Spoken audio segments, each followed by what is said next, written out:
Hello viewers, আসসালামু আলাইকুম। কেমন আছেন সবাই? নিশ্চয়ই অনেক ভালো আছেন। শীতটাকে নিশ্চয়ই সবাই এনজয় করছেন।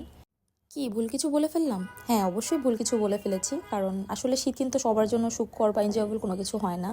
কারণ যারা রাস্তার পাশে গরিব দুঃখীরা কুচুমুচু হয়ে বসে আছে, রেললাইনের পাশে বসে আছে, তারা বুঝে শীত আসলে কতটা কষ্টকর। আমরা তো ঘরে বসে শীতের মধ্যে পিঠাপুলি খাচ্ছি, হাঁস খাচ্ছি, নানান ধরনের শীতকালীন শাকসবজি খাচ্ছি। আমরা তো খুব এনজয় করছি। বাট যারা আসলে বাইরে বাইরে আছে তারাই বুঝে শীতটা কতটা কষ্টকর।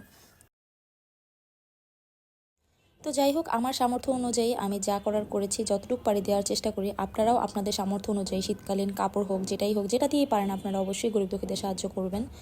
আর এই তো দেখেন, আমি আজকে কি কি খাবার নিয়ে চলে আসলাম। এটা কিন্তু আমার মেয়ের খাবার, আমি রেডি করে ফেলেছি। আর কি রান্না করেছি সেটা তো আপনারা দেখতেই পারছেন। আর এই যে এটা আমাদের খাবার, ছেলেকে অনেক আগেই খাবার দিয়ে দিয়েছি।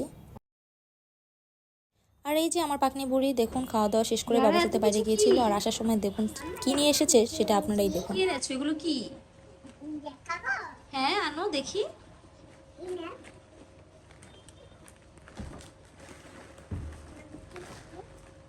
কি এনেছো তুমি এগুলো? দেখি আর কি এনেছো, এগুলো কি খাবার? হ্যাঁ, এগুলো দেখা দেখা এটা আমি কি এনেছি এটা হ্যাঁ এই দেখ দেখছি আমি কি এনেছি এটা হ্যাঁ ওয়াও, এটা কি তুমি এনেছো? হ্যাঁ বাহ। কখনটা নিয়ে এসেছি হ্যাঁ ইউটিউবটা বুঝছো ওয়াও, কে কিনে দিয়েছে তোমাকে এগুলো?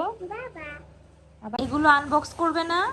টুকবো তো ওকে, তাহলে আনবক্স করো। আসলে ছেলের এক্সাম শেষ হয়ে গেল, আর এই জন্যই এত রিল্যাক্সড আসলে আমি আর আমার বাচ্চারা। আর এই জন্যই ওর বাবা নিয়ে যে ওদের টয়েস কিনে এনে দিয়েছে, যার যেটা পছন্দ এনে দিয়েছে। তো তারপরেও আরেকটু বলে রাখি, আমার ছেলেটা একটু অসুস্থ, সবাই আমার ছেলের জন্য দোয়া করবেন। আমার ছেলে এক্সাম দিতে দিতেই আসলে ওর হঠাৎ করে অসুস্থ হয়ে গেছে। সবাই আমার বাচ্চাদের জন্য দোয়া করবেন। আর আবার কোনো ব্লগ নিয়ে চলে আসবো আপনাদের সামনে। সেই পর্যন্ত সবাই ভালো থাকেন, সুস্থ থাকেন। আল্লাহ হাফেজ, টাটা।